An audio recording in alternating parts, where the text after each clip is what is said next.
Letters from Seneca to his friend Lucilius on Philosophy, the Guide of Life. It is clear to you, I am sure, Lucilius, that no man can live a happy life, or even a supportable life, without the study of wisdom. You know also that a happy life is reached when our wisdom is brought to completion, but that life is the least endurable even when our wisdom is only begun.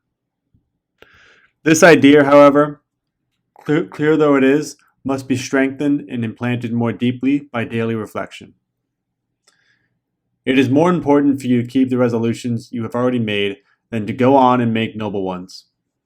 You must persevere, must develop new strength by continuous study, until that which is only a good inclination becomes a good settled purpose. Hence you are no longer need to come to me with much talk and protestations. I know that you have made great progress. I understand the feelings which prompt your words. They are not feigned or specious words. Nevertheless, I shall tell you what I think, that at present I have hopes for you, but not yet perfect trust. And I wish you would adopt the same attitude towards yourself. There is no reason why you should put confidence in yourself too quickly and readily. Examine yourself, scrutinize, and observe yourself in divers ways. But mark, before all else, whether it is in philosophy or merely in life itself that you have made progress. Philosophy is no trick to catch the public. It is not devised for show. It is a matter, not of words, but of facts. It is not pursued in order that the day may yield some amusement before it is spent, or that our leisure may be relieved of a tedium that irks us. It molds and constructs the soul. It orders our life, guides our conduct, shows us what we should do and what we should leave undone. It sits at the helm and directs our course as we waver amid uncertainties. Without it, no one can live fearlessly or in peace of mind. Countless things that happen every hour call for our advice, and such advice is to be sought in philosophy. Perhaps someone will say, how can philosophy help me if fate exists? Of what avail is philosophy if God rules the universe? Of what avail is it if chance governs everything? For not only is it impossible to change things that are determined, but it is impossible to plan beforehand against what is undetermined. Either God has forestalled my plans and decided what I am to do, or else fortune gives no free play to my plans. Whether the truth, Lucilius, lies in one or in all of these views, we must be philosophers. Whether fate binds us down by an inexorable law, or whether God, as arbiter of the universe, has arranged everything, or whether chance drives and tosses human affairs without method, philosophy ought to be our defense. She will encourage us to obey God cheerfully, but fortune defiantly. She will teach us to follow God and endure chance. But it is not my purpose now to be led into a discussion as to what is within our control.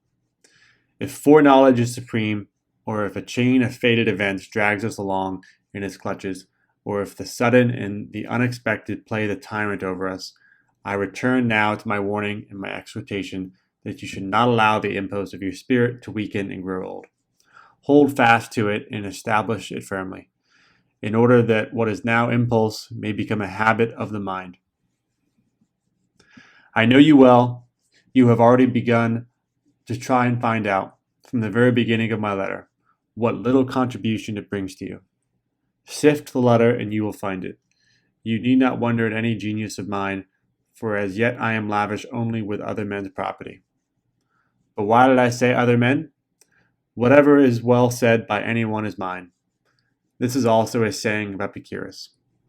If you live according to nature, you will never be poor. If you live according to opinion, you will never be rich. Nature's wants are slight, the demands of opinions are boundless. Suppose that property of many millionaires is heaped up in your possession. Assume that fortune carries you far beyond the limits of a private income, decks you with gold, clothes you in purple, and brings you to such a degree of luxury and wealth that you can bury the earth under your marble floors. that you may not only possess, but tread upon riches. At statues, paintings, and whatever any art has devised for the luxury, you will only learn from such things to crave still greater. Natural desires are limited, but those which spring from false opinion can have no stopping point. The false has no limits. When you are traveling on a road, there must be an end, but when astray, your wanderings are limitless.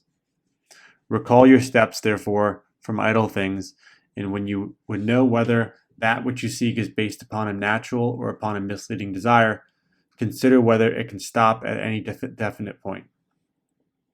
If you find, after having traveled far, that there is more distant goal always in view, you may be sure that this condition is contrary to nature. Farewell.